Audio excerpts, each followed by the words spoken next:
travel by car, it's about 5 hours to get to Buenos Aires. So if I wanted to go to Brazil, I would have to go first to Buenos Aires, and then I would catch a plane to San Pablo or whatever city I want to visit. Yes, we can go around in the Latin America by overland from Brazil to Argentina, from Argentina to another country. Yes, in some cases it will depend on the time you have. It's better maybe to do it by plane. There are lots, not right now because of the pandemic, but in normal times, there are lots of different timetables to travel to Brazil, to Chile, to Colombia. Colombia is a beautiful, beautiful country. I was lucky to be there in 2017 at a conference. Brazil is, well, one of my sons is in Brazil now because 2 weeks ago he got married to his girlfriend in Brazil. Okay. And in a little, it's a town near San Pablo. And they are planning to fly to Portugal next week because she's going to do a master's degree there. So they'll be living there for about at least 2 years. So okay, convey my congratulations to Martin. His merit and yes. He's pursuing for master degree. I'm glad to know that he already stepped up to the merit and going to another degree for master in Portugal. His wife, she is going to do a master's degree in biotechnology. He is already doing a master's degree in Argentina. It's an online course. It's got to do with digital interactive communication because he's a communicator. And then she will do another master degree. And she is doing a different one. Yes, but they're both traveling to Portugal. Yes. Okay, great one. Nice to listen that one. And then it might be we will have this is the end of the pandemic. Hopefully, yes. We are waiting for a vaccine. That's what we need. Yeah. I don't know how the situation over there in Argentina, but here in Indonesia, the company already produced the vaccine, and the prediction it will be by the end of 2020 on the early 2021. Yes, the vaccine already available in the market. Okay, that's what we've been told. That the same thing here. There's a Russian vaccine, and there's also this other vaccine that's being developed in Oxford. Yeah. So we're waiting, and hopefully we'll be having it. But for the moment, I'm working from home. I've not been to my university since March. All my lessons, all my activities have been carried out this way. Okay. Yeah, it is the same everywhere in the world that we are waiting for the vaccine. And I learned from the newspaper that there is another type of vaccine from Russia, from China, from Oxford.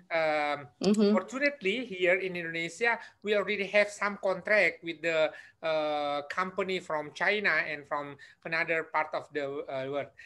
Welcome to Dr. Samsuri, another colleague. So we will have to keynotes for Do you mind tonight. if I just drink? Just go ahead. Just go ahead. Take your time, Prof. Yes. Thank you very much, Pak Ismail. Dr. Samsuri, our colleague, Prof. Diana, she is from Argentina. Hello. We have at least 12 How or are 13 you? Yeah, nice meeting you. Yeah. Nice to meet you. Nice to meet you. It's my breakfast time here. Okay. That's why I'm That's okay. And just before we start. Yeah. So how's Argentina right now? Not so well, I would say, because we have many cases, especially in Buenos Aires. I was telling Ismail that I don't live in Buenos Aires. I live in one of the provinces, but in Buenos Aires it's quite difficult, and because of all the cases and lots of deaths also. Although we've been in quarantine since March. But people here tend to want to get together and sometimes don't follow the rules, or they don't use these masks, and they get together even if they're not allowed to. So that's why there's been so many contagions. That's So I think here we just recently, today we have another directive to for interstate restrictions, interstate and interdistrict restrictions. So it's going to start on Monday. So the cases are also rising in Malaysia right now. Yeah, I mean, So we're having this. Is it about that the second wave of the pandemic in Malaysia? Yeah, it's actually not the second wave; it's actually a third wave. Because I think the first wave is actually during the first early cases when it was mainly from tourists from China. Then we managed to contain, middle of February. So we had no cases for about 14 days. And then, the political crisis in Malaysia. So after that, we have the second wave. And then there's another third wave after the state election in Sabah. Okay. So that's another political crisis. So right now, the after effect of the political crisis, we are having the third wave. Yeah, I mean, so Sabah is actually one of the most affected states right now. They're having cases close to 700 to 800 cases a day. So for Sabah alone. So now daily we are having about 1,000 cases a day. So it's actually 1,000 cases for a population of 33 million people. Oh, yeah, it's a big number, Doctor. Yep. So if it is about 1,000 case in one day, so for Malaysia population, we can say it's a big number. Yeah. Yesterday was the worst. I think yesterday it is actually close to 1,800. So that most of them in Sabah or spread out. Mostly in Sabah, and most cases are actually in the prison, because they very crowded places, so basically some of the big cases involve prisoners, so even though they are quite contained, but some of the wardens working and then they're coming back home, example. So it's quite volatile in terms of the number. So today suddenly we found out that we will have almost the whole Malaysia is actually under interstate and interdistrict restrictions. So it's going to start on Monday, except for 3 states. So, but the rest of the states we have to, the government decided to close the schools, universities. Yeah. So basically, mostly we'll start working from home again. The high school before already open, or? Yeah, well, we already open, but I think since August we opened a school, but starting from Monday, then it's going to close again. As for universities, we are doing online what we call classes, so, but I mean some flip-flop of decision making sometimes is actually inconvenience in terms of we are doing the preparations, especially when I think the new semester we were expecting the students to come back to the university, but then the last minute, the government decided to cancel all face-to-face classes. So unfortunately, some of the students, they arrive at the campus, so and were told that they need to go back. So yeah, I mean, so everything now online. yeah, everything Okay. now online, 100%. So Okay. I Thank think, you, Dr. Samsuri. yep. Thank you, Prof. Diana. I would like to invite our moderator for tonight for the Okay. plenary session, keynote speaker. We have one colleague from Argentina, Prof. Diana, and another colleague from Malaysia, from Melaka. So the moderator is Mr. Ahmad. So Mr. Ahmad, time is yours. You can run the discussions both with the Prof. Diana and Dr. Samsuri. Thank you. Okay, thank you so much. Thank you so much, sir. Well, everyone, good morning from Indonesia. Good morning. Prof. Diana, yeah. In Argentina, maybe it's still afternoon over there, but here in No, Indonesia, it's morning. It's okay. morning. It's really good morning. Okay, It's so what time is it? 9 a.m. Okay, so exactly it's 12 hours different with to Indonesia. Yeah. Okay, Yeah. okay, thank you. Yeah. Yeah. Okay. Hello everyone. Thank you for the chance, sir, and to all participants. And good night. My name is Ahmad, and I will be the moderator during these sessions. And currently, I'm a lecturer, junior lecturer at UIN Alauddin Makassar at the Department of English and Literature, Department Faculty of Japan Humanities. It's such an honor to be the moderator for both keynote speaker for tonight or this morning in Argentina. Such an honor for me. And okay, first of all, I would like to thanks to both speakers today, Prof. Dr. Diana Monica Wegand. Is it Wegand? How to Weigand. Okay, to pronounce it, Weigand. Yeah. Weigand. Okay, Weigand. Okay. Our first keynote speaker from National University of Entre Rios, Argentina. Is it true? Okay. Entre Rios? Entre Rios. Yeah. That means between. It means between rivers. Okay, that's very beautiful. Yeah. Okay. Okay, and as well as the second speaker tonight, Dr. Samsuri MD Sad from University Technical Malaysia, Malacca. I know that we are so happy to have these two keynote speakers.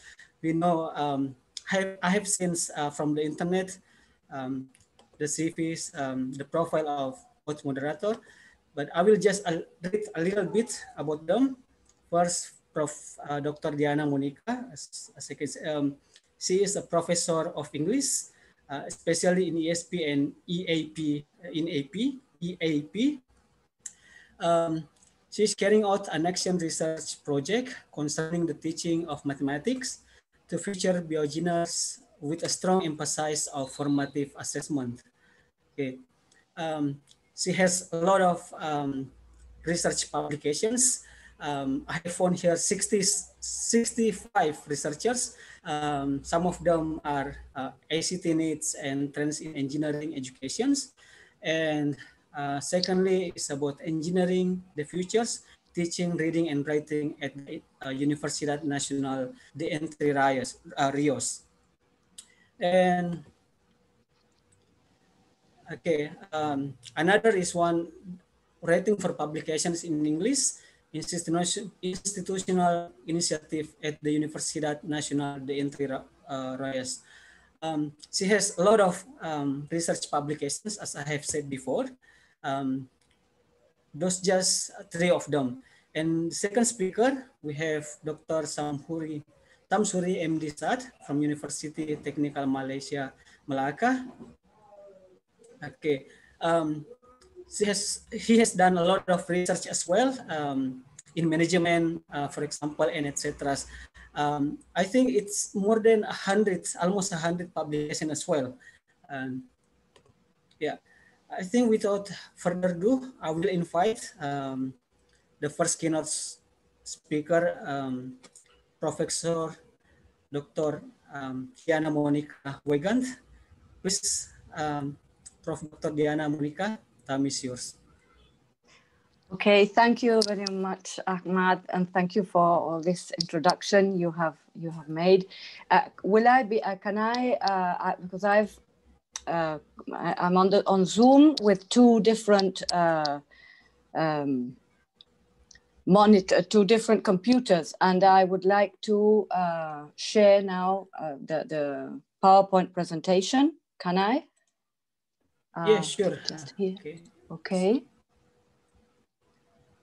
Yeah. Well, I can't find it. Where is it? Here. Okay.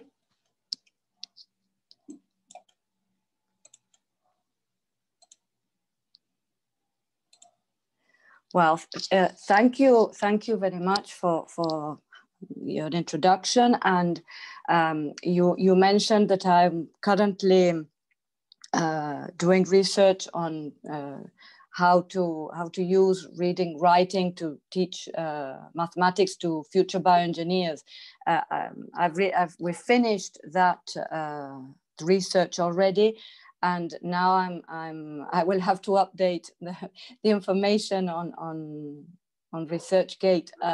It's now what we're working on is trying to get to know how teachers, disciplinary teachers at my college, it's the College of Engineering, use either reading, writing, or the oral skills to help their students to learn the subjects.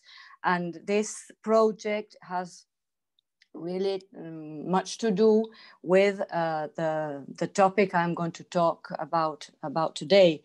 And then I just wanted to tell you a little bit about where I'm from. I'm from Argentina. I don't live in Buenos Aires. That's the capital. I live in a province you mentioned, and it was a bit hard for you to pronounce, but you did it very well. That's the province of Entre Rios. That means between rivers, because my province is really surrounded by rivers, and the two most important are the Paraná River and the Uruguay River, and I live on the Paraná River coast. Well, why am I going to talk about this movement that's writing across the curriculum? It's because it has to do, I am really interested in writing and how if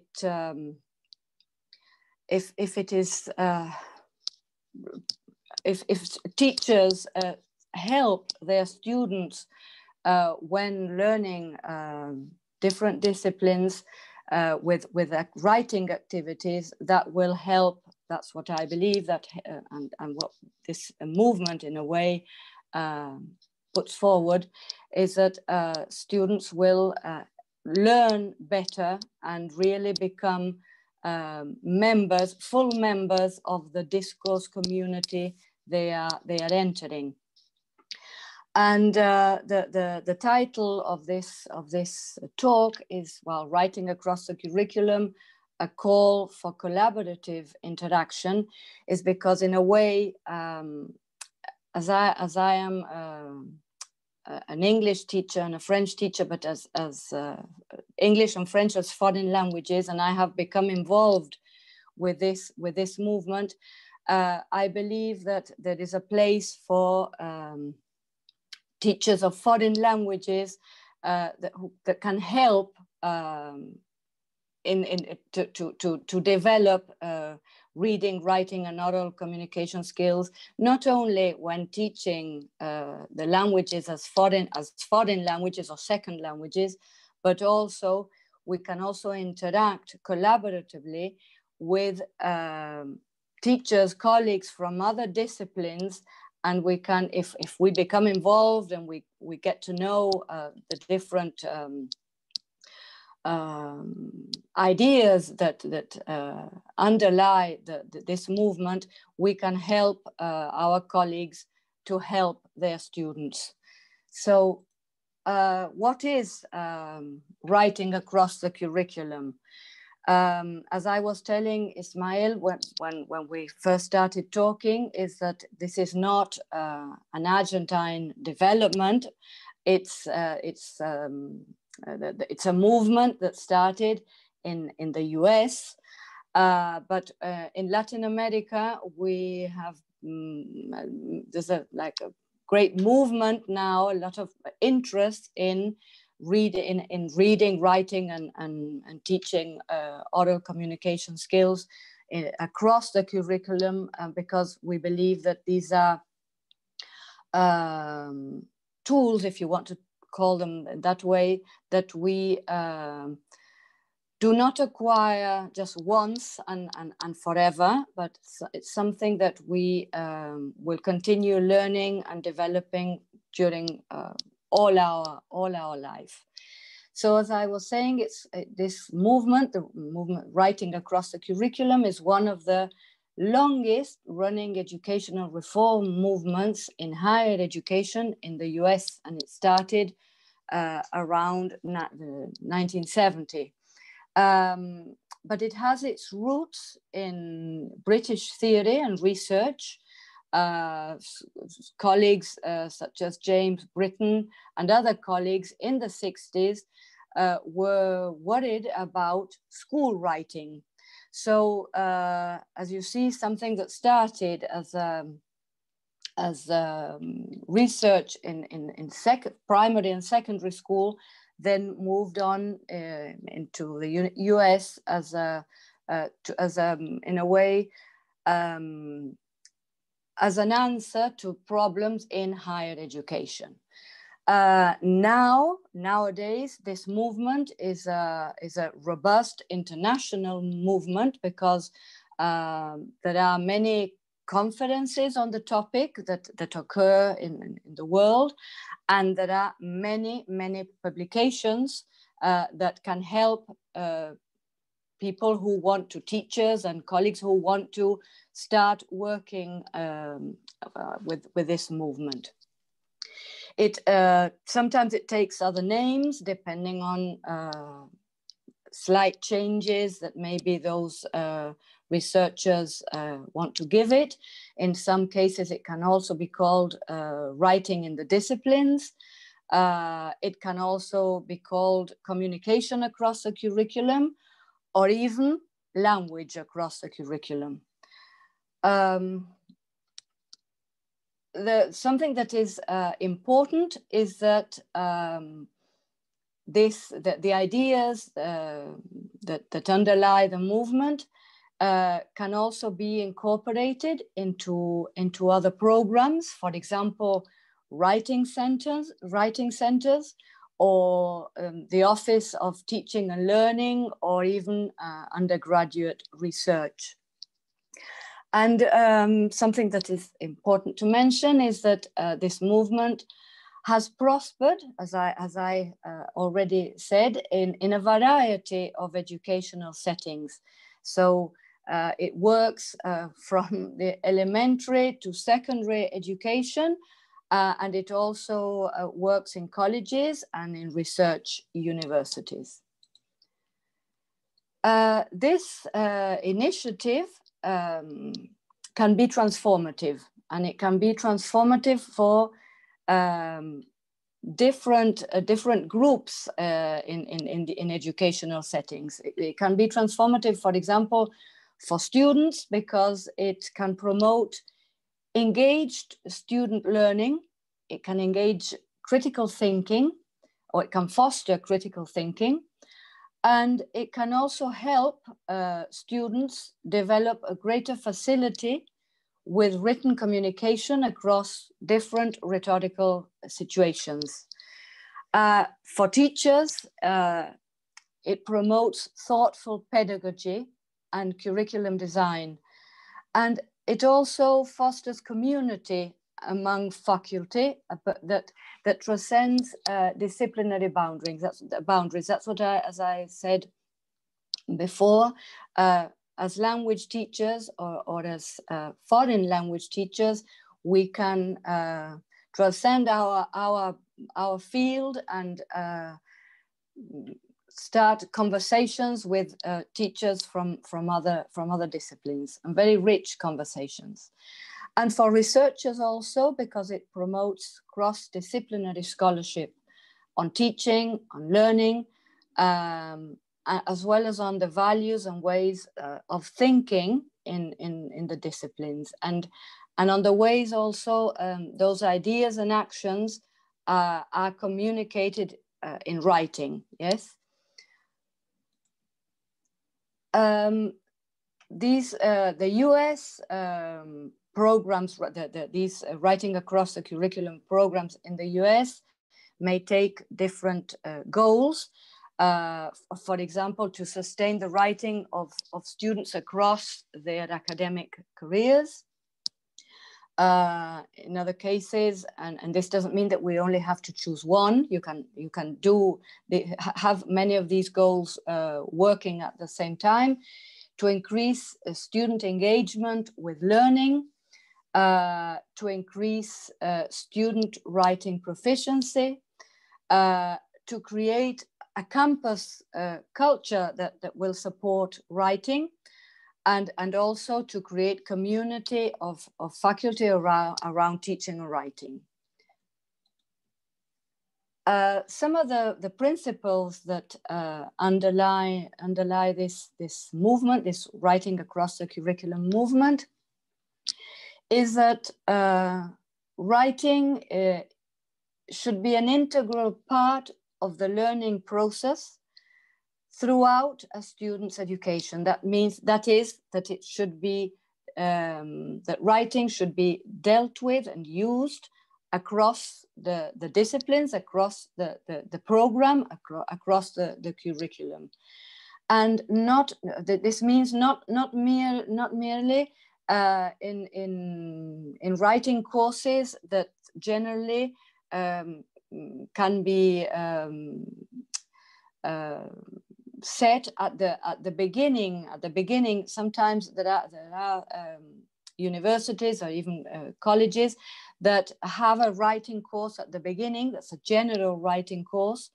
So this doesn't mean that is not right, or that it won't work, but it's not enough. That's the question. The problem is that it's not enough, that writing should be, or students should be supported when writing, and should be taught and helped and accompanied with their writing, not only at the beginning when they enter this new community, but all along the curriculum.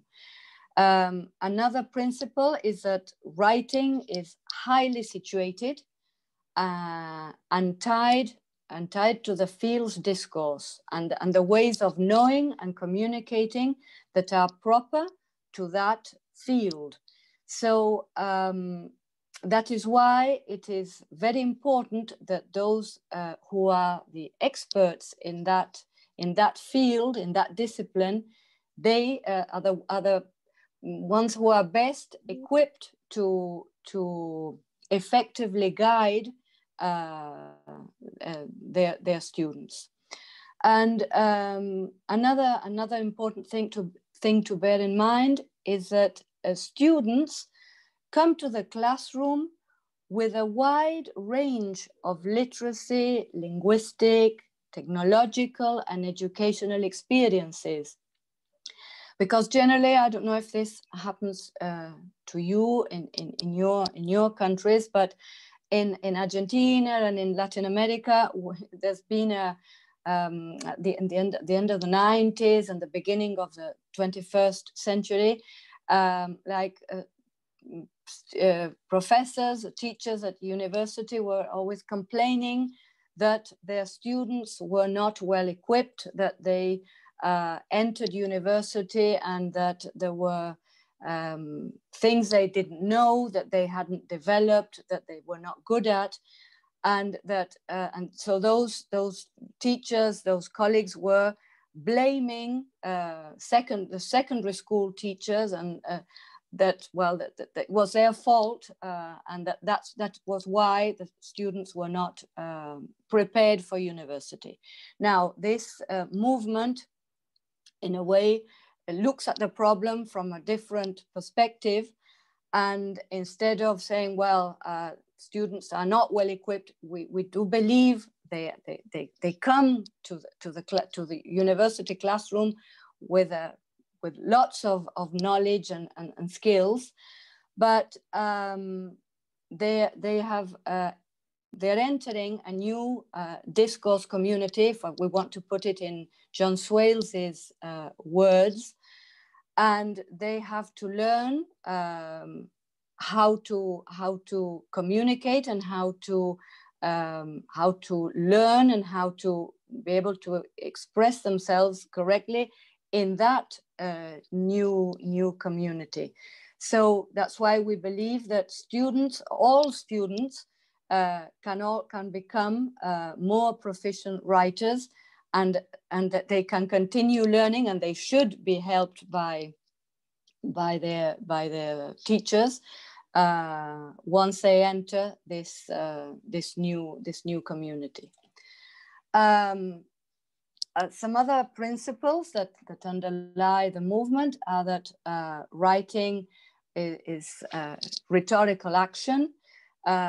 This means that we believe that texts are dynamic.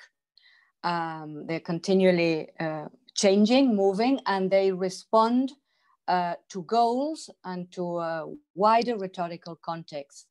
And here maybe it would be better, instead of talking about text, we talk about genres. The notion of genres is very important for this movement, because we also believe that genres are also dynamic, and they respond also to the different goals and to this social context that have produced the genre. We also believe that writing is a process, so we don't see what students are doing, what they are producing, just as a product, but we try to address the teaching from this other perspective. And so here things that are in a way important to bear in mind is that you can always write and rewrite. So it's very important. Feedback is really important for students to learn. And that is why you also have to scaffold these processes. And as I said, feed and give that's an important. It's very important for students to receive rich feedback that they can use to rewrite whatever they have produced. And the movement also believes that writing can be used as a mode of learning, as an activity in the classroom. So this is why it is important that in the disciplines, writing to learn activities should be incorporated and should have the guidance, of course, of the teacher to be able to help students advance.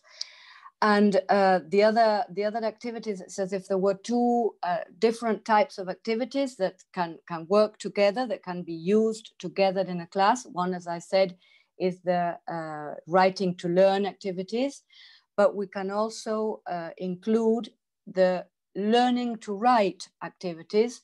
That means, for example, if a certain genre is important for a discipline, well, the teacher should include and should explain and should show how this genre works in the community.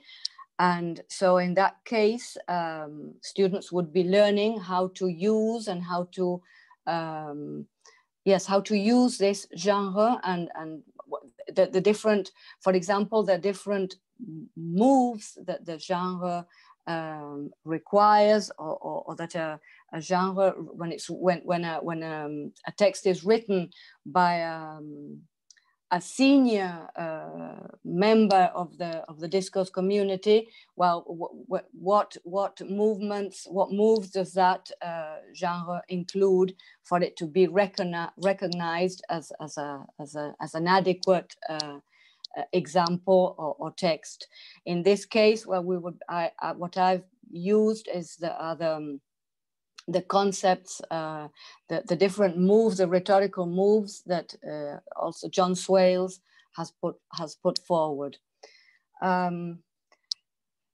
If, for example, a college, a university were interested in developing a writing across a curriculum program, well, there's like a suggested timeline and things that have to be taken into account. So it would be interesting for the community to look out to see if there have been any previous, what has happened with the previous initiatives, and also to build on existing experience at on that campus. It's very important, as I mentioned before, to create an interdisciplinary group and to learn from experience that directors, scholars, and researchers already have. For example, in this case, what we did in Argentina, I belong to a network that's interested, different universities in Argentina. We're all interested in this movement, and we want to create writing centers and develop writing programs. So we put in for Fulbright, for the Fulbright specialist program, because in that way we were able to get funding from Fulbright, and we invited Professor Christopher Tice from the University of California, Davis. He's a professor emeritus now, but he's an expert, worldwide expert, who has a lot of experience in creating and assessing and developing these writing centers on campus. Then another thing that should be taken into account if you are thinking about creating or having a writing center is to build assessment from the beginning. That it needs any initiative should be assessed, because then if you have to show your dean or your rector, the president of your university, that this is working or that you need more funding, it's very important to be able to show, to say, well, this is working, and our students, maybe we had these dropout rates before starting the center, and now that we are working on reading, on writing with the other disciplines, things have changed, and now our students are doing better. So it's important to be able to show all this data, especially when we're looking for more funding. And it's also important to collaborate with other groups in the institution, and not only in the institution, but I think it's very important also to collaborate via networks and participating, for example, in conferences and seminars, and being in touch with colleagues that have already or that are more advanced and that have more experience. So that is also very, very important. And it's also important to communicate, to advertise if you have had any successes and how you have done how you have managed with your program, with your center. So this means, well, writing articles, writing books, writing and participating, going to conferences and talking about what you have been developing. Do I have some more time, Ahmad? Am I all right with time? Yeah. You can go ahead. Yeah. Yes. Can I? Okay. So because I would like to leave some time if there are any questions. So well, I'll just share with you some resources where you can, if you're interested in this movement, where there are lots of resources and they are all free. You can download books, articles. Many of them are in English. Some of them are in Spanish. This is the WAC Clearinghouse. It's really a very, very rich site where you can go and look for material. Then there's this book that you can also download from this site. It's a reference guide in writing across the curriculum. If you want to start reading a bit more about this is a very interesting book on this topic. There are also some journals across the disciplines and the WAC journal. And then there are meetings that cross borders. And I was very, very lucky to be able to attend the 4th RAB, that's the Writing Research Across Borders meeting that was held in Bogota, in Colombia in 2017. And I was going to attend the 5th RAB that was going to be held in Xi'an, China. That was in March 2020. And I already had my Chinese visa, but you know what happened. And unfortunately, the conference, the meeting was first postponed and then, well, cancelled, at least in China. And I know that the network that's behind the organization of these meetings was working towards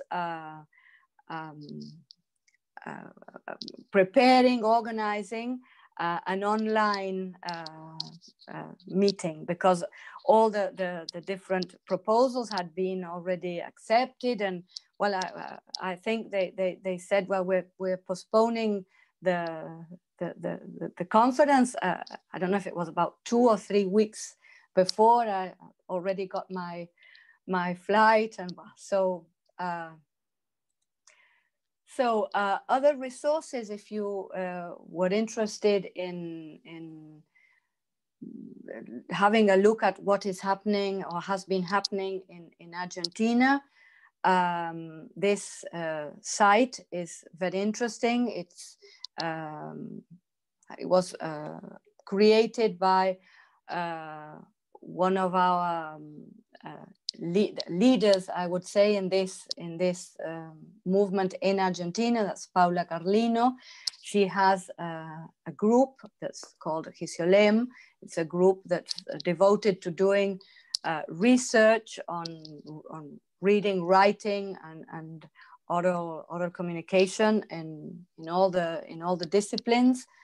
And here you can also find and download all her work, the work of her group, and many of these articles and books are in Spanish, but she has also written. She has also got work that has been written in English. So, thank you very much. I would like to listen to questions if there are any. And that is my email address if you want to write to me, continue talking about this.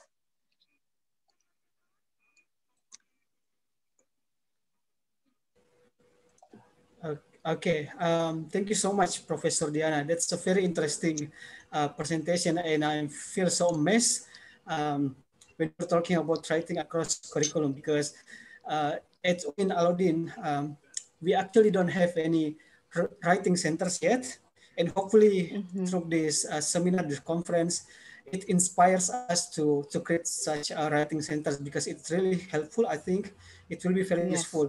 And it's not only in Argentina but also in Indonesia as well.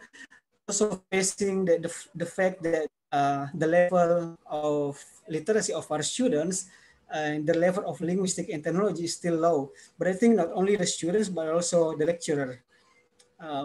So that's why by writing centers and writing across curriculum, it's will be very helpful. Thank you so much. Yes. Before I'm giving the chance to the participant for questions. Is it okay if I give the chance to the second speaker first, Diana? Oh, yes, of course. Yes, of course. Okay. Yes. Go ahead. Yes. Yeah. Okay. Thank you. So for all participants, I know that you may have a lot of questions to Professor Diana, but wait for it because I'm going to invite our second speaker. Our second speaker is Dr. Samsuri MD Saad. As I have told you that he is a lecturer at University Technical Malaysia, Malacca, and he has a lot of publications. For example, innovation diffusions of new technologies in the Malaysian paddy fertilizer industry, and his research in leadership, innovations and management, and soft skill, and etc.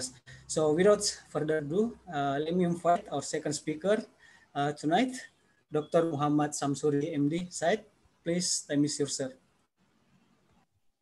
Thank you very much, Ahmad. And thank you, Prof. Diana, for the insightful sharing just now.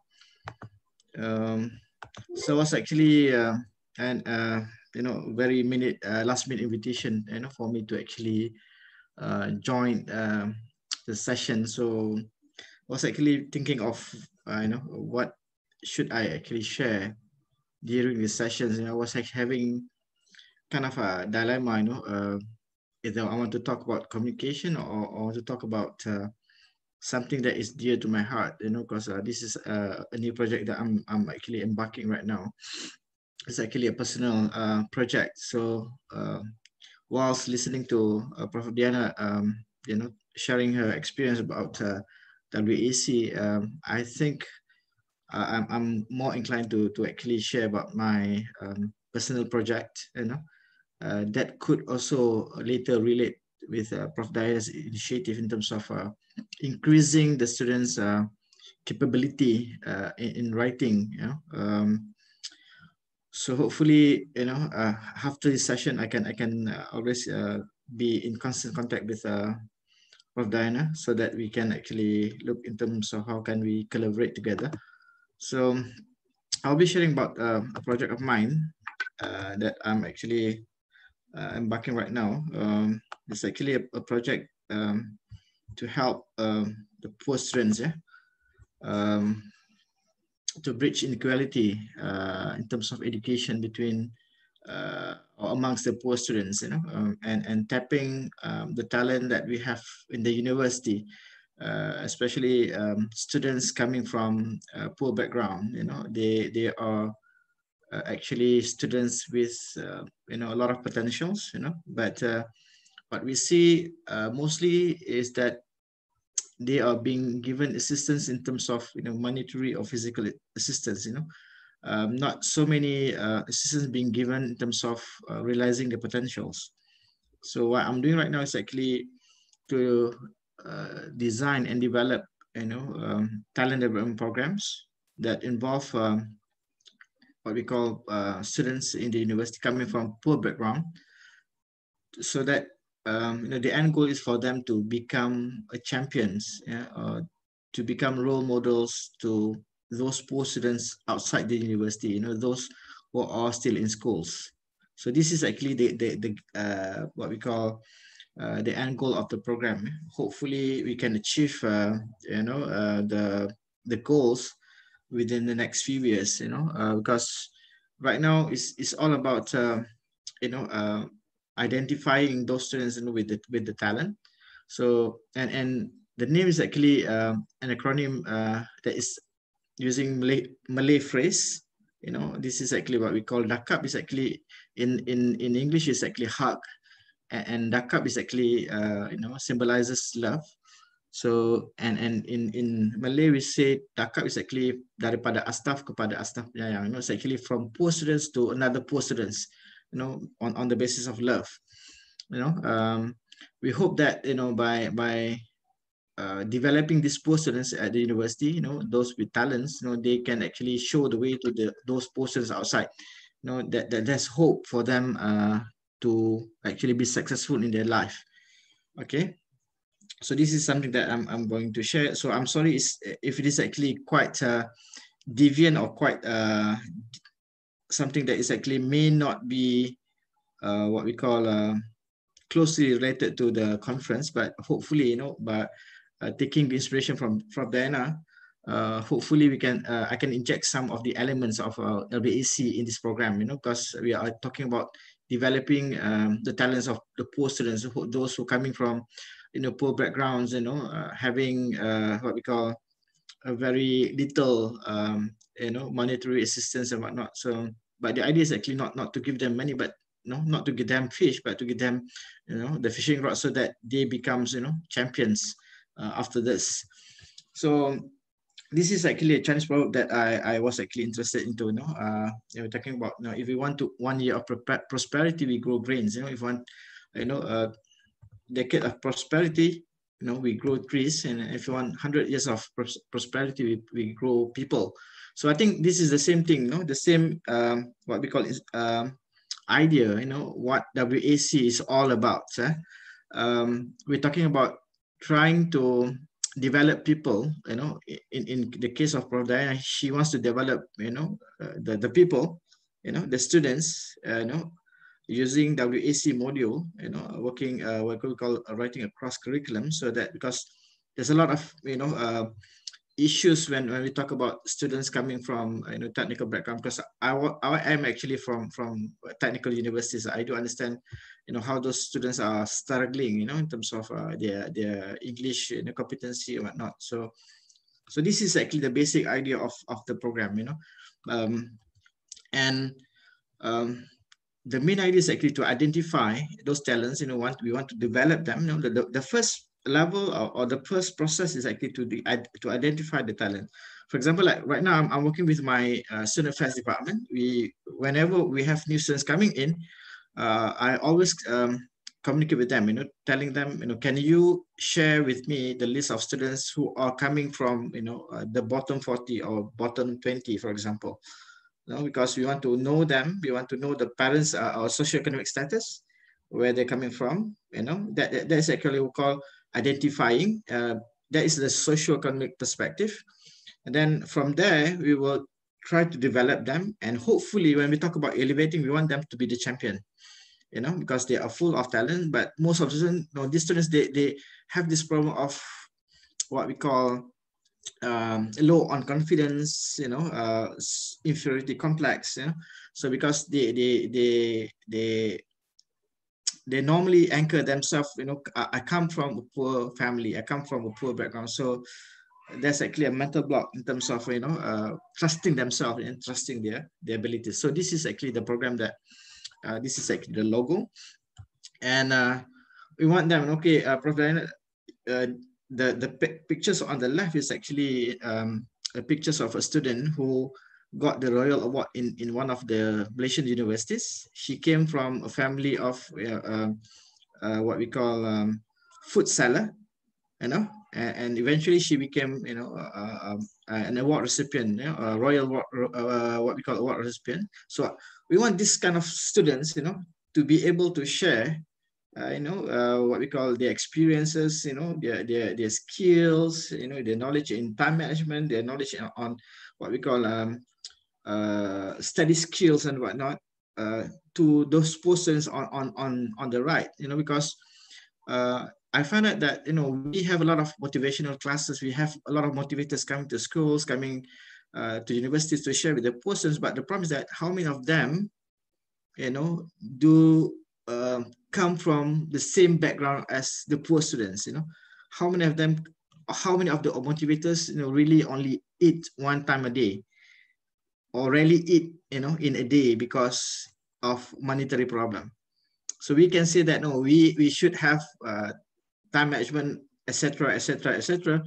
But how this persons on the right is going to actually manage their time when they have nothing to actually eat? They have a lot of what we call siblings, living in cramped houses. So, but if the students or the motivators are coming from the same background, they can actually be empathetic in terms of telling the students, I do understand your problem. I come from the same situations. What I can advise to you based on my situations, which are similar to you, you should do A, B, C, and D.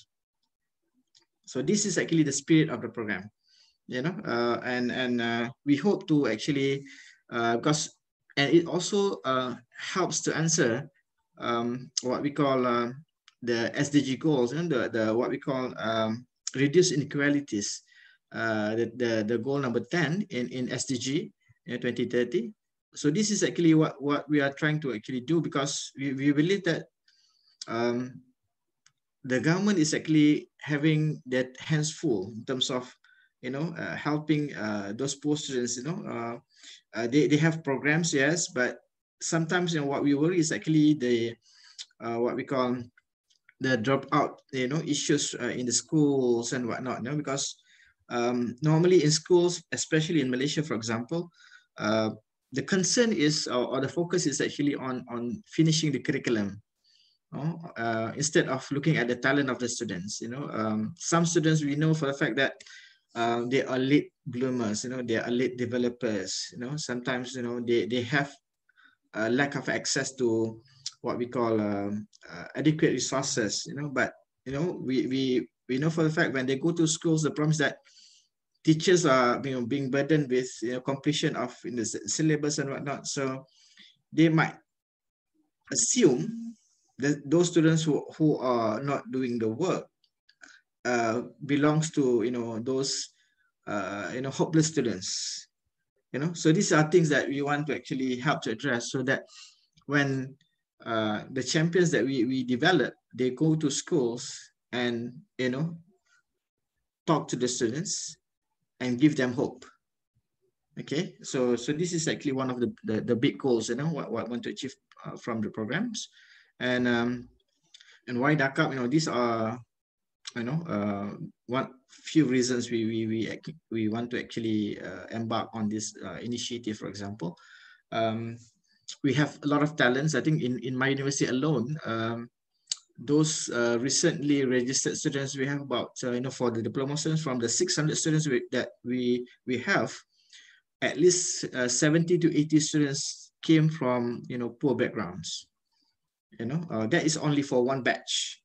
And the whole university, if I'm not mistaken, we have about 300 to 400 students coming from from the same background. And most of the time they are only being assisted in terms of receiving monies, but further action in terms of developing their talents, this is something that the university and most universities are actually overlooking. Yeah, so this is where we come into play, in terms of helping those students. Yeah, and so I wouldn't want to actually go in depth with this, but these are the pictures of what we call those potential what we call champions that are still going, living in the villages, in the remote areas, who can still be what we call can be saved, if they have the right role model, role model coming from the same environment, who experience the same experience.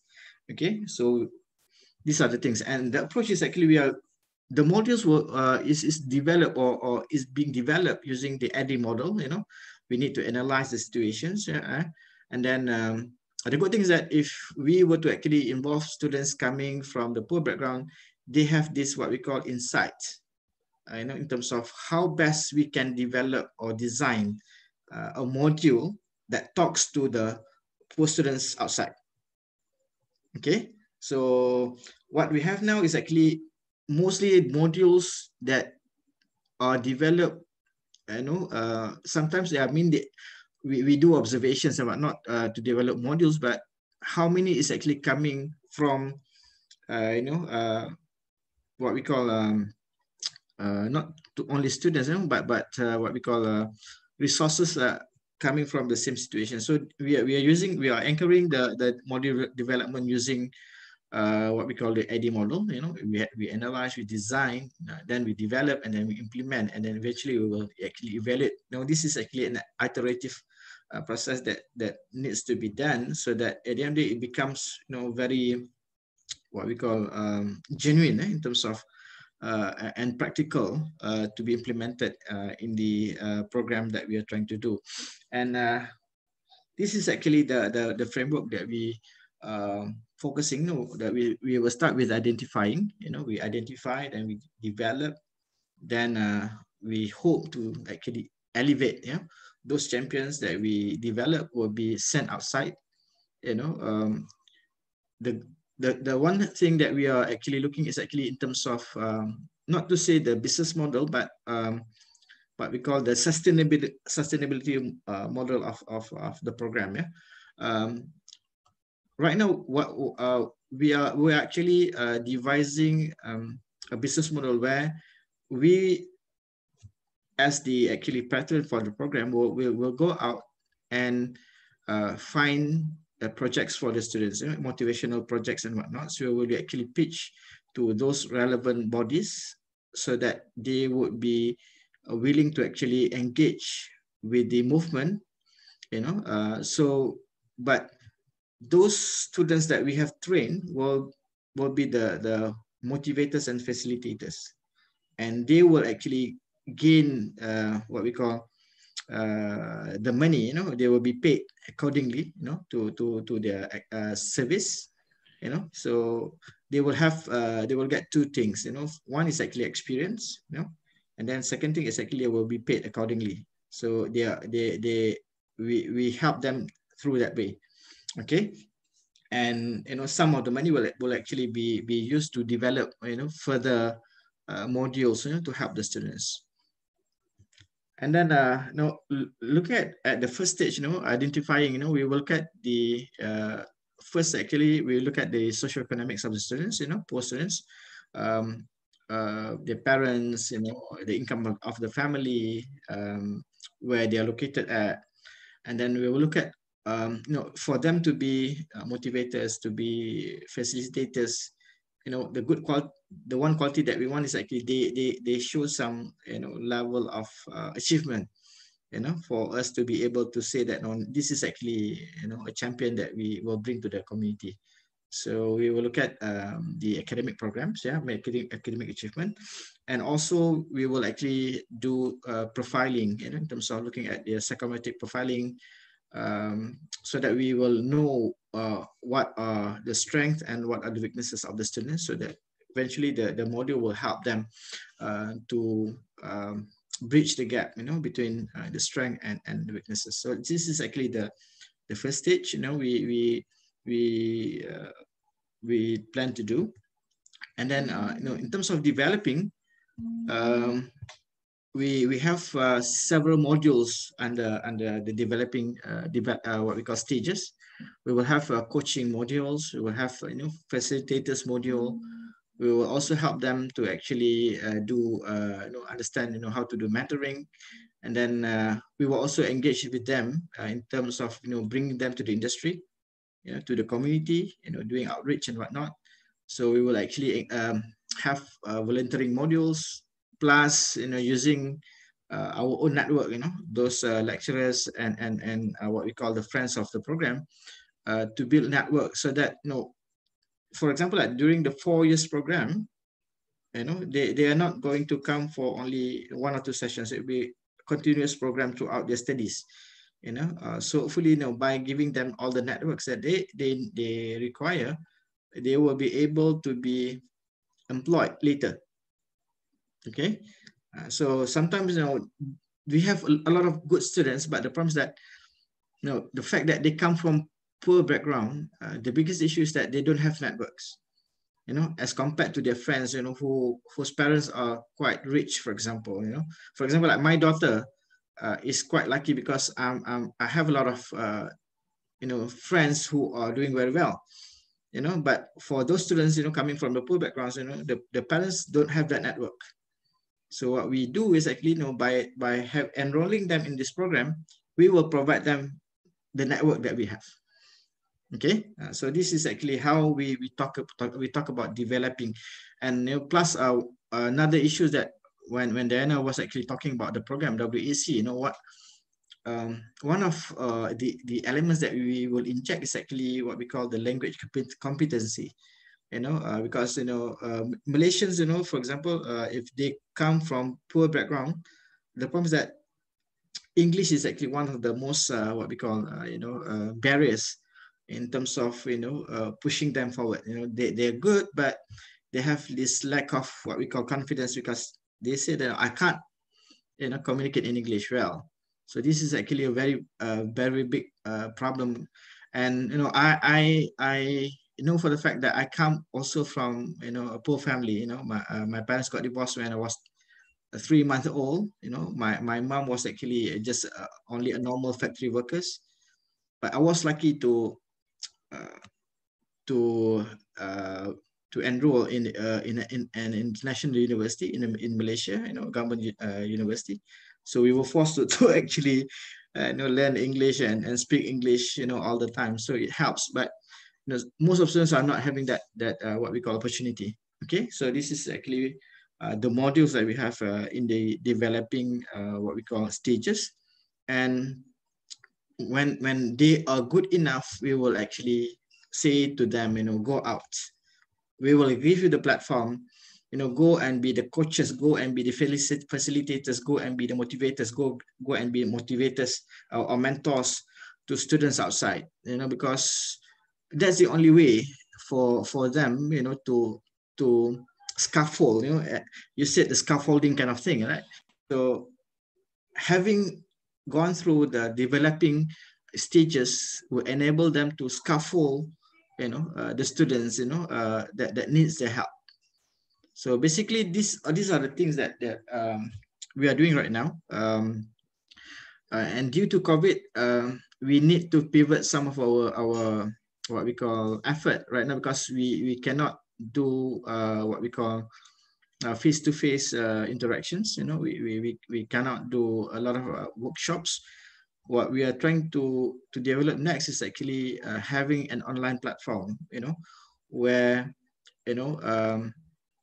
we will give them the platform to create their own what we call content. They can be sharing podcasts. They can actually do their online classes, for those students who want to actually what we call share about study skills. We will help them, and then we will host actually the courses, and then we will allow or invite students, those poor students outside, to be on that platform, because this is actually what we call a crucial thing that we need to do whilst waiting for things to turn or going back to normal. If not, then it's not going to start. Yeah.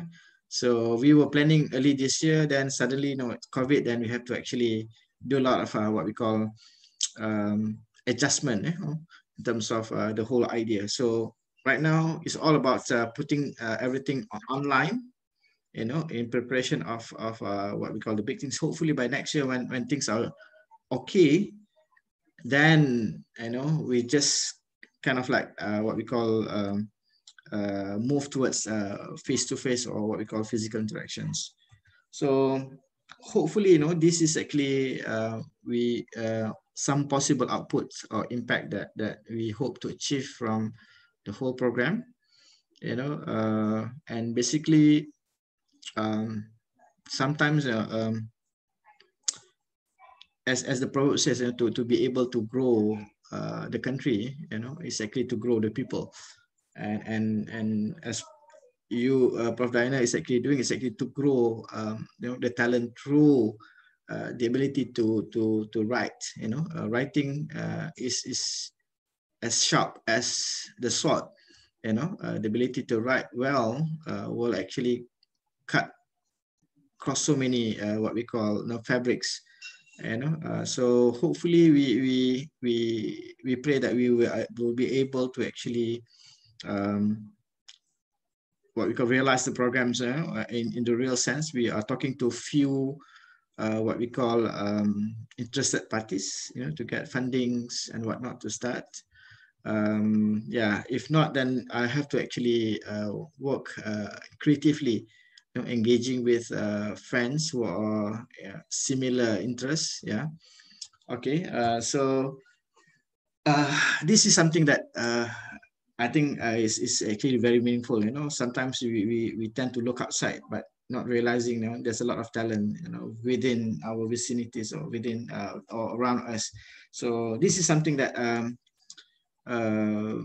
the big goals that I have. Hopefully, if I retire early, so this is going to be my what we call bubble, in my later life. Okay, that's all. I think hopefully it jive with the theme of the conference. So because it was quite last minute, but what I want to see is like what Prof. Diana is actually doing. She's doing it on another platform. So I'm doing it actually on another platform. But I do believe that the importance of mastering languages is crucial. Because to be able to pick the right words, to be able to write what we call the right what we call phrase and sentences, as I said, will cut across fabrics of people. So thank you very much for the opportunity. Hopefully I've shared something that makes sense to every one of us tonight, and wait for the questions if there are any. Thank you very much. Assalamualaikum. Waalaikumsalam. Okay, thank you so much, Dr. Samsuri. That's a very wonderful program about DACAP. I think that's a very interesting program in order to diminish inequality, in particular not only in Malaysia, but also I think in Argentina, in Indonesia as well as a developing country. And I think the program, it's a very interesting because it's such like never-ending process, because, for example, if you find the students and then they will get the development treatments, for example, they will get the coaching, but at the end, they also will be the coach for other students. So I think it's very interesting, Dr. Samsuri. Okay, well, to all participants, I know that you must have a lot of questions to our speakers, our great speakers tonight. So if you have any questions, please, okay, your turn now. You can raise your hand or you can directly unmute your microphone. Okay. Okay, to all participants, please, you can also type your questions in the chat box. So you have a lot of options.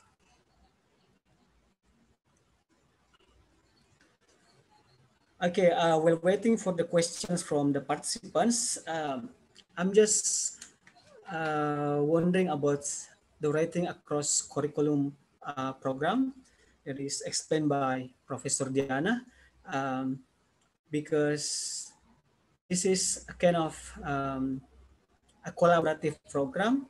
As Professor Diana mentions that we can collaborate, for example, to the writing centers from the campus. So what should we do, for example, if we don't have any writing centers yet in our campus? For example, at UIN Alauddin, we don't have the writing centers yet. So is there any alternative while waiting for writing centers? For all participants, you might type your questions, okay? Or you can raise your hand. Yeah. Well, what I would suggest is that you look out to see what other colleagues are interested, if there have been any other previous initiatives, anybody who is interested in helping students or worried about students writing.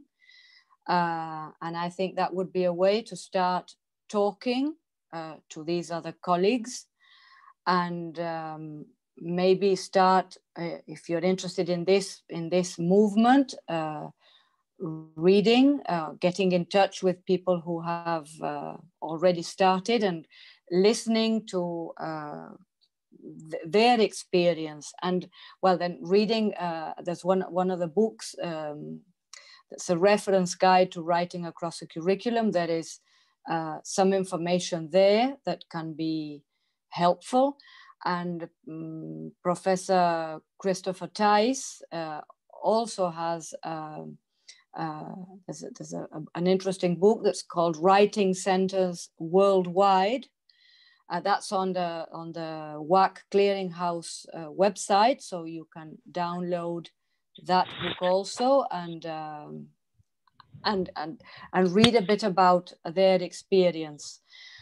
In my case, where I work, that's a Faculty of Engineering at the National University of Entre Rios. Well, we don't have a formal writing center yet, but for example, I've been helping colleagues who wanted to publish their work in international journals in English. And so what I've been doing, for example, is, well, they say, well, I have this article, would you please have a look at it, have a look to see if I have not committed mistakes, or to do the editing of the English language.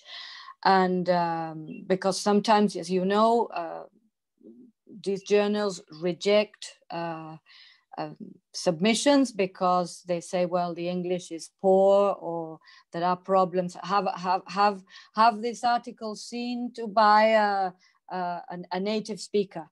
But well, I don't believe it has to be a native speaker. It has to be someone who has knowledge of the English language, and also has or knows about the genre, how a research article should be written, and what the different parts, and what is expected, and how those expectations can be conveyed with what structures, what expressions are the most or the ones that are more frequently used in English. So although we don't have a writing center, what we do from the English department is have a look sometimes at abstracts and rewrite them, help them do the corrections. And sometimes they are complete articles, and they have, fortunately, then they have been published. So I don't know if I've answered your question, Ahmad. It's okay. It's really related to the questions, Professor Dana, and I think, as you said, English is one of our challenges in non-English speaking countries such as Indonesia, yes, Malaysia, Argentina. Yes. Okay, thank you so Argentina. much. Okay. Yeah. No, you're welcome. Yeah, and of course, I have also a question to Dr. Samsuri. But first of all, I would like to invite the participants tonight to give questions, please. If you have any questions, so both speakers. The committee can also help us to check the questions from Facebook, because we are also live on Facebook. So I'm just wondering, in case there is also a questions from our Facebook page. Okay, so the committee will help us to check. Okay. So from the participants, please, you can raise your hand.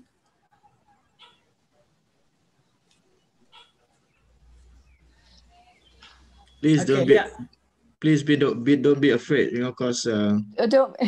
yeah, I mean, the least that we can do is just try, you know, and fail it.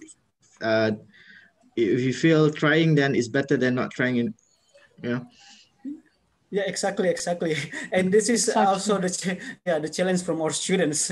They are quite shy in giving questions, particularly in English. Okay, but we have one question here from Rasmi. Okay, Rasmi just raises her hand.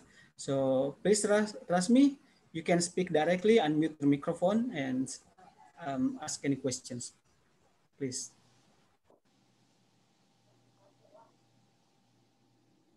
Well, thank you so much for golden chance to me. I want to ask of Professor Diana. Yes, yes.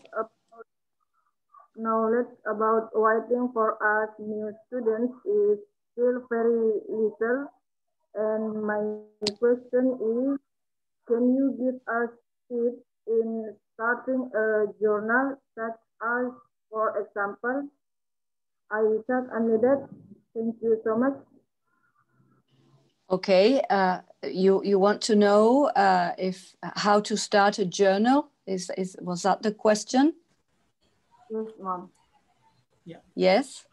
Yeah, Okay. I think that's I think Rasmi, because Rasmi is a freshman, new students in at Win Aludin.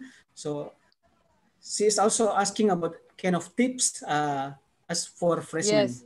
Okay, thank you. Yes, and for writing a journal, for creating a journal. Yeah. Okay. Well, that's if you want to start a journal, I guess that's a lot of work, but it would be very, very interesting. I think you should get support from maybe a group of teachers or a teacher, someone who will also supervise if you're going to do it as you have a journal as students.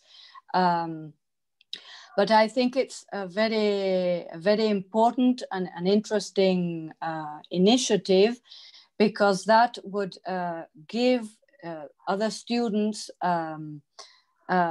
provide motivation, because I think that it's very interesting and very, very nice when you write and you know that you're writing for someone else, someone who's going to read what is happening to you or what you have done. And you know that you are reaching a wider audience, that what you have to say is going to be read by other people. But then I think you would need you would have to create a group of other students that are also interested and that have to be committed, because it's a lot of work. You have to create the call for papers, for example, and decide on maybe if you're going to have a special topic that you want for each issue, for each time you produce, you have a different issue of your journal. So that would require, I think, having a group of students, friends who are interested in this same thing, and who are also committed and are responsible, because you will have to do a lot of writing all the guidelines for like what the article, its length, the different the type of letters you're going to ask for, and then you would also have to have a board of an academic board, reviewers that will have to read those articles that you will receive, and you will have to also organize. When you organize the call for these papers, for these articles, you'll have the deadlines and you will have to meet those deadlines. So I think as I said, there's a lot of you have to be really committed, because it's a lot of work besides the time you have to devote to studying your subjects. But on the other hand, I think it's a very enriching experience if you do achieve or you do get to organize a journal. Then you would also have to have a platform somewhere where you're going to be able to make all these articles or these writings visible. I don't know, maybe the university website. That's something you would have to figure out and see. That's why you need support from your institution to be able to do this. And then there's something else I was going to say about, well, have this group of reviewers that you would be able to send your work, all these articles that you've received, to see if they meet these expectations, if they are really interesting and if they're well written. And maybe you could also have someone or a group of teachers helping those students who may be interested in writing, doing the writing, not to leave them on their own. So if you're interested in your companions, your fellow students writing, maybe you could have this, you could combine, maybe this would be a good way of starting a writing center. Maybe you could have people, colleagues, specialists helping students to do their writing, and then being able to publish in this journal that you are thinking about. So I don't know if I've answered your question. Maybe there are more things to think about, but that's what I can think of right now. And then have a look at other journals. Visit, go into. There you have the guidelines for authors. You would have to have a mission, right? Think about your mission. So it would be maybe a good thing to have a look at other journals that are well-established journals, and see how they're organized, how their website is organized, and how they work. So to imitate that. And then the other thing I would do is that it should be open access. Really, if you want to share knowledge, you want to share your experience, I would go for an open access journal. Although, well, then you have to find people who are willing to work without being paid for, but or you'd have to find other ways to fund, and maybe not asking the contributors, the authors, to pay, or not charging the readers to be able to read. The WAC clearinghouse is based on that. It's an open access system, and that's why because it believes in providing access to anybody in the world for free. Yes. Okay. Yeah. Thank you so much, Prof. Professor Diana. Is it clear, Rasmi? Okay. I just like to add, since that she was asking about journals, and Prof. Diana was actually explaining very well. I've actually shared on the chat section. I was actually recently invited to propose a special section in Frontiers in Communication journal. So it's actually not a Scopus journal, but it's actually an open access journal. So we have, plus myself, will be having 5 guest editors. So we are opening for interested parties, what we call contributors, to be part of the special issue.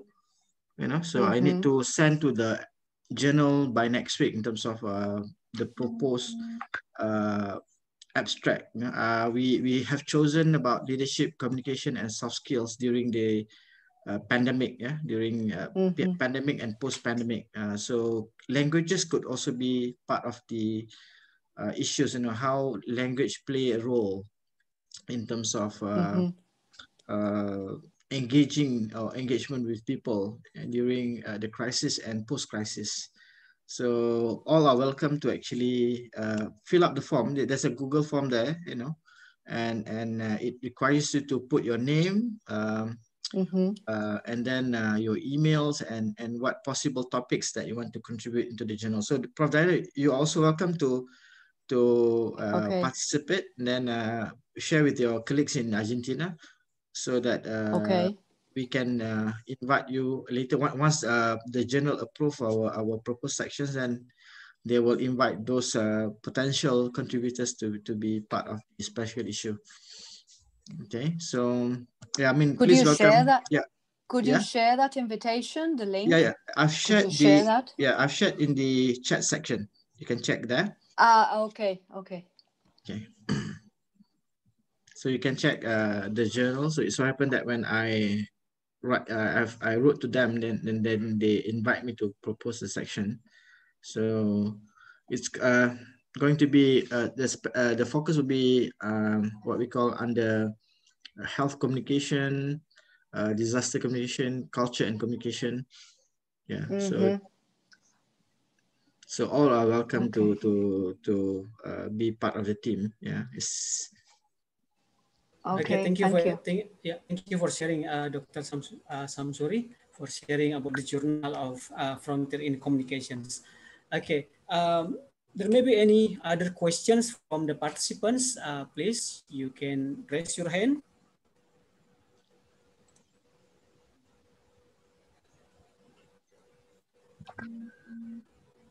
Okay, from other participants, you can raise your hand, or you can just directly unmute your microphone.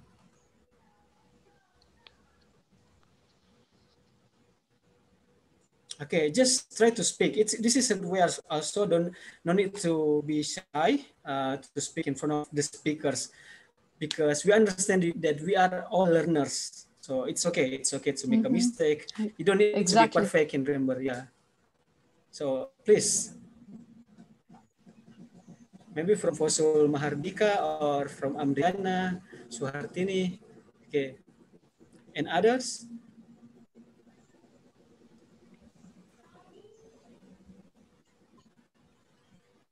Okay, please.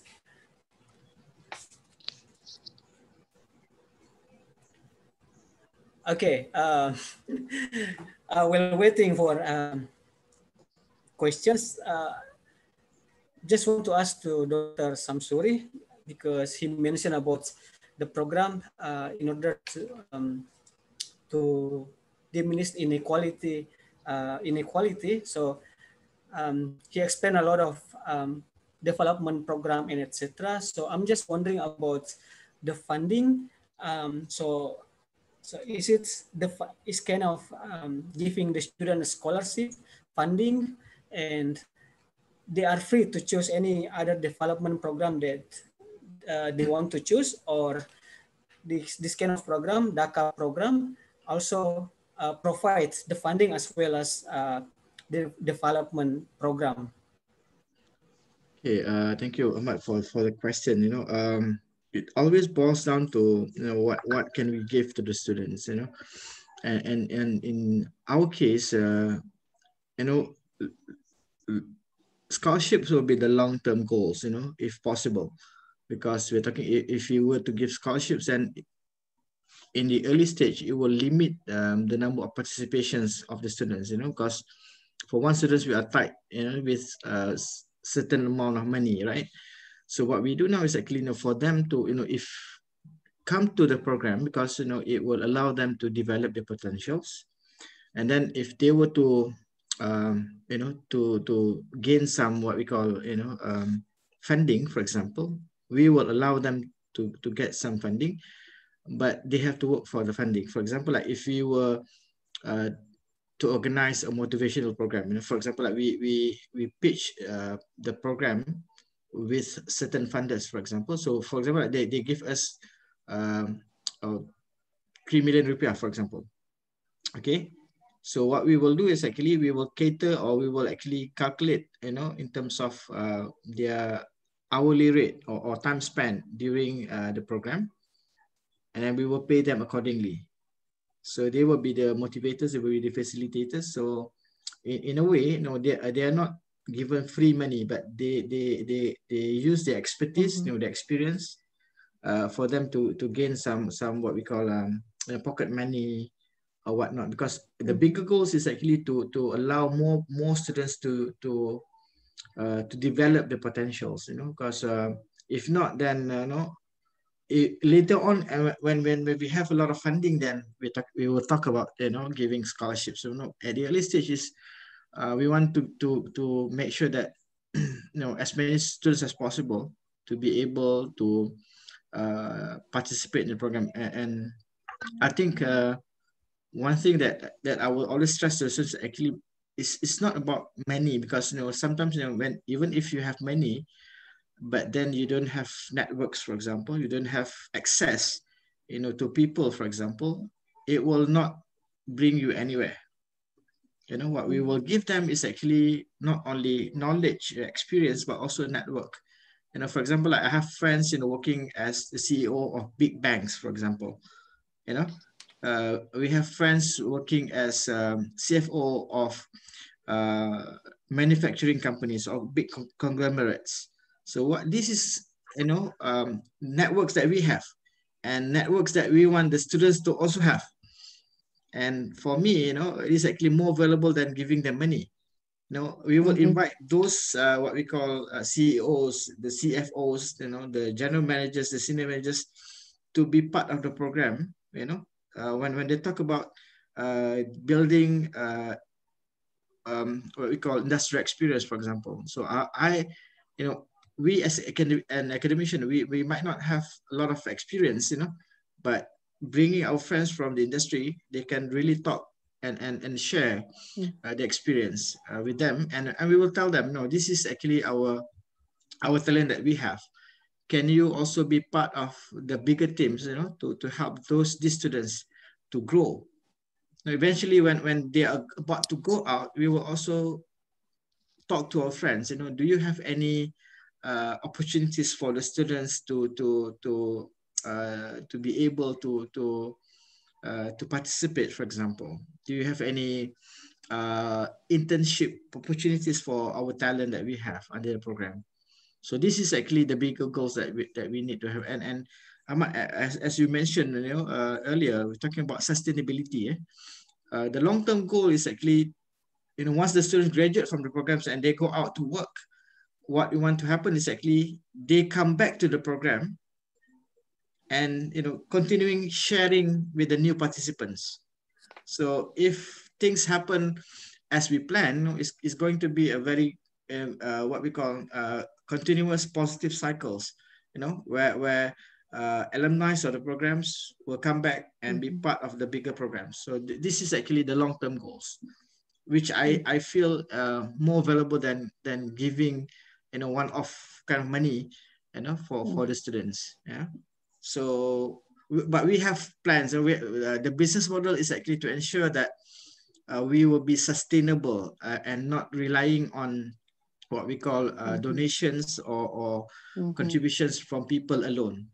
So that's why when we talk about for example, I have friends who have funds to conduct motivation programs for students in the schools. So I will actually go out and get the project. So once we got the project, we will say, okay, you will actually handle this project. So that's the MO that we are actually planning. So that's how what we call how we help the students in the long run. And there are also planned to have what we call the duck-up shop in the university later on, where we will focus on like a charity shop, where we will find pre-loved items, for example, and then those shops will be manned by the students. Whatever income that they got from selling those pre-loved we call dress or shoes or whatnot will be paid as actually their hourly working rates. So they don't have to go outside, you know, whilst waiting for the class, they can attend the Dakap shop, you know, and then they will be paid accordingly. You know, we will not take a single cent from the shop except giving back for the what we call continuous operation of the shop. So that's going to be the next stage. You know, once we are quite okay, and in fact, we have also planned, you know, for those students who are not doing very well in the academics, for example, we know for the fact that not all will actually be excellent in academic, but they have interest like, you know, doing businesses and whatnot. We will also cater a fund for this entrepreneurial project. You know, they want to open a business, we will give them like micro lending, for example, you know, what we call 500 ringgit or $100, for example, and then they can start their business. You know, so they pay back by once they are okay, they can pay back because the money will be used to actually help other students. So that will be later on, you know, it's actually in the pipeline, but it will be later on, what we call in the development of the project. So that's what we want to do. So eventually, as I said, it's all about giving them the fishing rod, not the fish. Okay.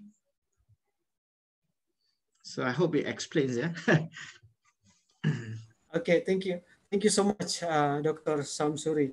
I think, and hopefully the project can run so well. So it also can inspire a lot of us also in Indonesia, Yeah. in many countries, yeah. To I run, think what we can do is actually, you know, once you can have your own chapters in Win, you know, Aladdin. Yeah. We have the same mod. We can set what you call develop the same module. No problem.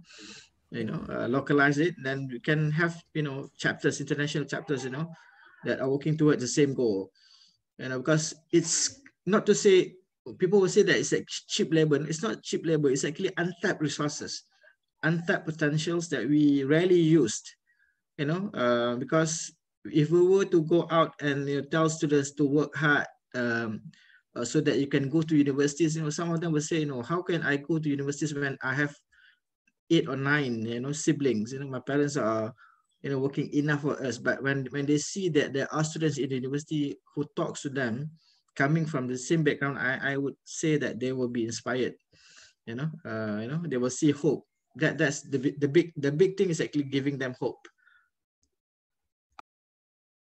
Yeah, exactly, because at in Aladdin, for example, like some students get a scholarship, they get money from the sponsor, but they don't get any development program. So from this program, DACAP, I think it will be interesting because it's also giving the development program a network, of course, to the students.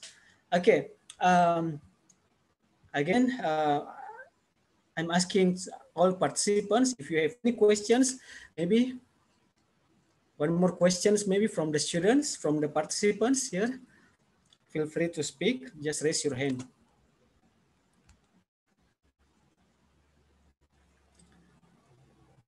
Anyone, please? This is a good chance for you to talk to our great speakers tonight, Dr. Samsuri as well as Professor Diana. You will never get this chance very often. It's very rare. So just take this chance. Okay?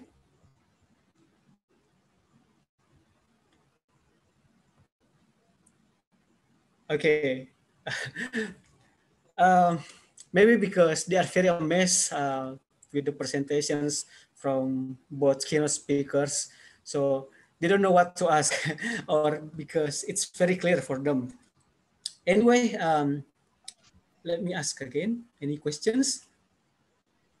Prof. Dara, can I ask you, how far is Santiago to your place? How far is actually Santiago to your place? What, Santiago de Chile? In Chile? Yeah. From my place, well, I would have to, when I went to Santiago de Chile in 2018, first I had to go to Rosario. Mm-hmm. That's about 2 hours from my place. And then got a flight, and the flight was about 2 hours. 2 hours, yeah. 3 hours. 2 yes, hours, yeah. we crossed the Andes. That was Okay. wonderful. Yeah. Because the view of the mountains was really. So the reason I asked was actually because my friend was recently posted in Santiago as the ambassador there.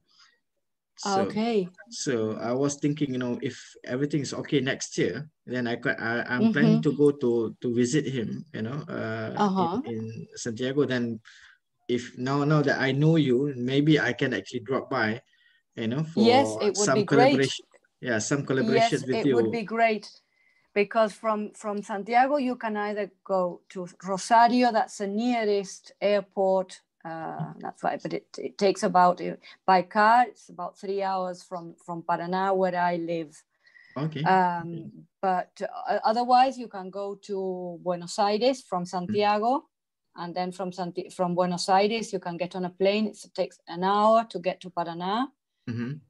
Or if you came by car or by bus, it's about 6 hours. Okay. So it's better to go to Rosario. Rosario's the nearest. But that would be great, yes, if you could come. Yes, we could. Yeah. So I think Yes. we can plan something next year. And I'll be waiting Yes, for. of course. Once it's okay, then I'll be waiting for your invitation to go there. And yeah, I mean, yeah. Okay. Yes. Maybe Ahmad wants to go too. Yeah. Yes, of course. I was. Yes, I also really hope can visit Argentina. Okay. Good, that's good. It's a beautiful country, really. Yeah. You have, yeah. But when I was listening to Dr. Shamsuri and about this program, giving hope, and how you were saying to help students develop their talents, and I was thinking, well, what we are trying to do with helping our university students with their reading, with their writing, and we think, well, what we're trying to do is to make them to become full citizens. So I think there are many things in common between this program that we are doing and yours, because in a way we believe that writing enables full participation in all the different and it also gives students, or gives young people a voice, and in our case, when I talked about the 90s, and I said that, well, these teachers were complaining about that students entering university didn't know many things, and that their writing skills were not well developed or sufficiently developed. What I didn't say then was that in the 90s, in Argentina and in Latin America also, there was a process of massification of higher education. So students who had not had access, like from different groups, as you were talking, vulnerable groups, or had not had the possibility to enter university. So what we're trying to do with this teaching writing in all the disciplines is to help all students, but especially these who come from families who don't have networks, as you said, because what we say when we talk about this, we say, well, they don't have enough cultural capital, and that, well, means all these previous knowledge and access, and they've not had access maybe to books, to the internet, or and to connections, as you said, to people who are in working in different sectors. So in a way, I thought that, well, we're also trying to give hope, because we're helping them not only to succeed in their studies, but also to become full citizens. Yes. So that's why I thought it was important to say it, because I found that relationship, or that in common with your program.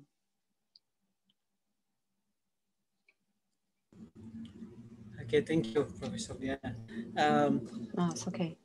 Okay, before moving to the last sessions, again, I'm giving the chance to the participants again. Do you have any questions? This is the last call for you. This is the last chance. Okay, but it's okay if you don't have any questions. Professor Diana as well as Dr.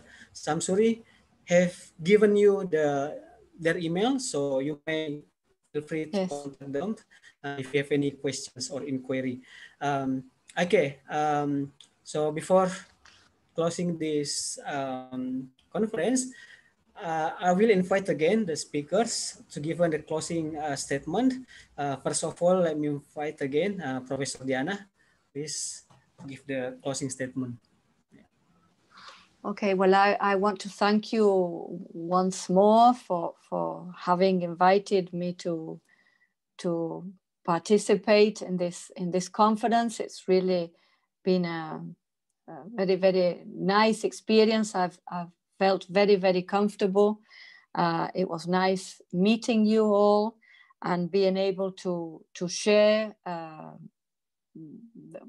my work and what I'm engaged in, what I'm interested in. And it was also very, very interesting also to listen to get to know about this young talent development program that Dr. Shamsuri also talked about. And well, whenever you want me to talk about something else or to share other maybe what I do in class with my bioengineering students, it will be a pleasure for me. And I hope, well, you stay safe, and I also hope that this pandemic starts coming to an end, and that we can all go back to our normal life. But maybe we should try and take advantage of all this that we've been through, and we have learned how to use these technologies, and that I also hope that when we come back or get back to our normal activities, face-to-face activities, and when we can start traveling, we're all better people. I hope that this time has also served to be able to go inside, have a look at our inside, our being, to be better human beings, human beings. Okay. Thank you. Okay. Yeah. Thank you, Professor Diana. Next, the closing statement from Dr. Samsuri, please. Terima kasih ya sama atas undangannya. Kalau yang rasanya mungkin takut-takut mau bicara bahasa Inggris itu, saya kira harus nggak ada perasaan yang begitu, ya. Harusnya kalau mahasiswa itu mahasiswa yang generasi kamu itu ya mahasiswa yang generasi yang berani ya, yang nggak takut dengan cabaran ya. Jadi saya juga dulu datangnya dari keluarga yang berantakan ya. Ibu bapak saya itu kalau bercerainya itu umur saja 3 bulan. Ya, ibu saya hanya pekerja kilang ya. Jadi pekerja pabrik aja. Jadi kalau saya bisa, kamu juga bisa. Ya, tapi harus ada keberanian, harus ada keyakinan ya. Kalau kita nggak berani, kalau kita nggak ada rasa percaya sama diri, maka saya rasa nggak ada apa-apa ataupun orang yang bisa bantu kita. Ya, so saya kira ini yang harus ada dalam diri kita. Ini mungkin kalau kita gunakan sebaiknya, kalau mungkin ini 5 atau 10 detik yang saya kira bisa mengubah momen, ya. Tapi saya kira mungkin ini yang mungkin ada rasa sedikit gusar bila melihat Prof Diana. No, I think Prof, they are quite impressed by you, so that's why they have this kind of feeling, not not able to actually express themselves, but what I've actually shared with them is actually to believe in themselves, because everything starts from having belief in ourselves, and then people will believe in us. If we're not believing in ourselves, nobody will actually believe in us. So that's the key, and nothing is actually impossible. I think during my time, during our time, when we have to learn, there's no technology as such, as we have right now, for us to actually learn to be a better English speaker. But right now, you can travel the world, you can travel even to the universe, to explore the world. So I always actually advise my students, whenever people ask questions, please do not say you don't know, because the moment we say we don't know, there are 100 more people outside who are willing to say yes, because people are talking about taking opportunities. But what we have to do is actually, whenever people ask us, please always tell them, can you give me a moment? I will try to find the answer for you. That will give us some breather, sometimes for us to actually to be in the competition. And so that's why this is something that I always remind my students. So the same thing I'm reminding you. Nobody can help us except ourselves. So with the resources that we have, for you, if you want to make yourself better in terms of conversing in English, what you can do is actually you can always find friends on the net. Find good friends, find friends that can actually allow you to speak with them in English.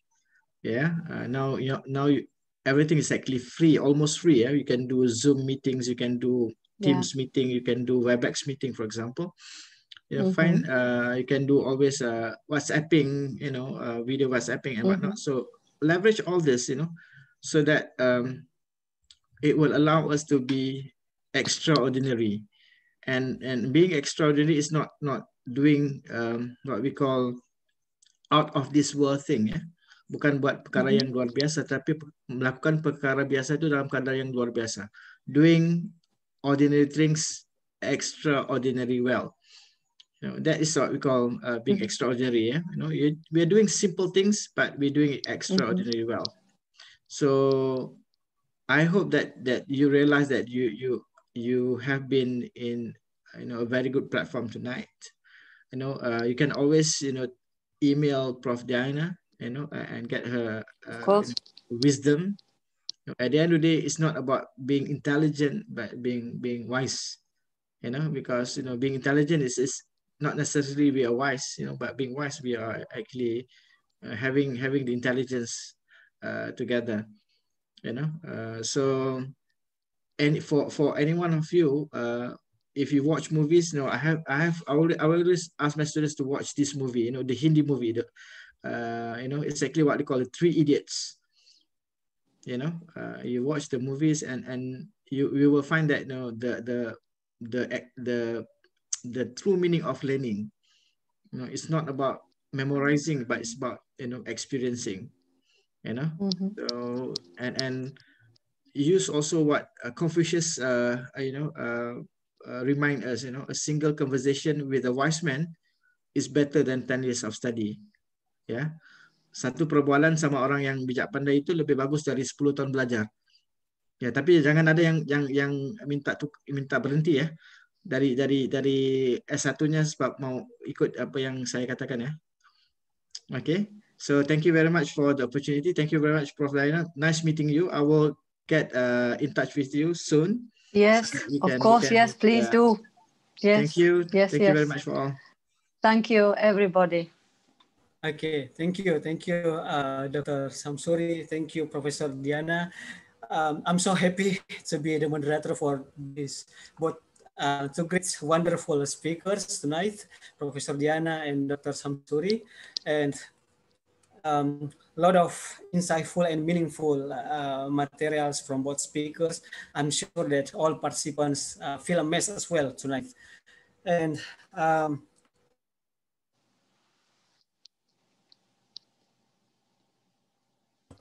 okay, before I pass it back to the committee, again, I would like to thanks Professor Diana and Professor and Dr.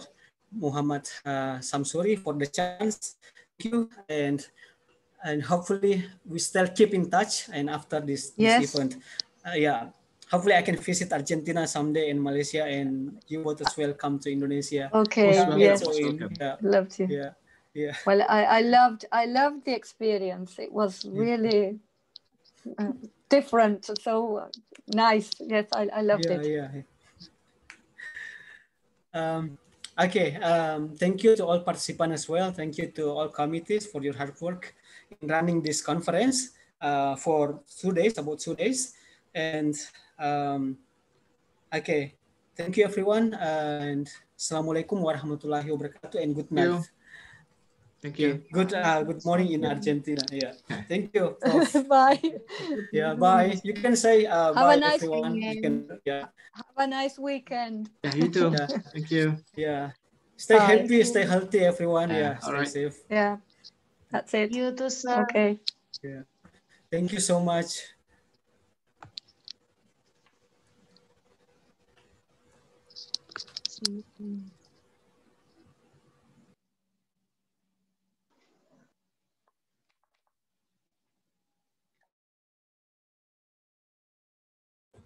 Out. Okay, Profesor Diana mungkin sudah live ya. I forget to take a pictures.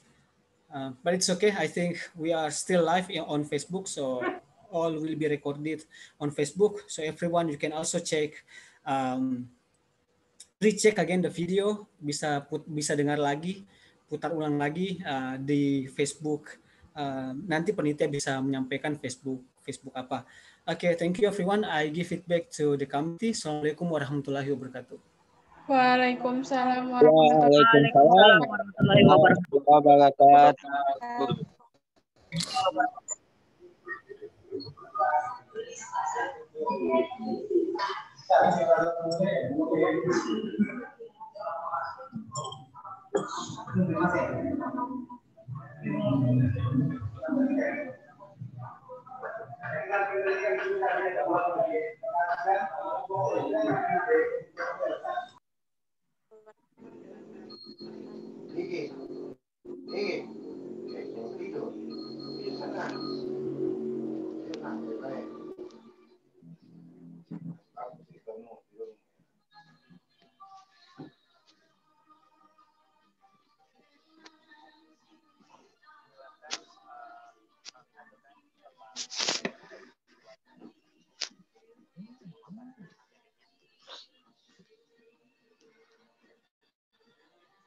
IJIIS.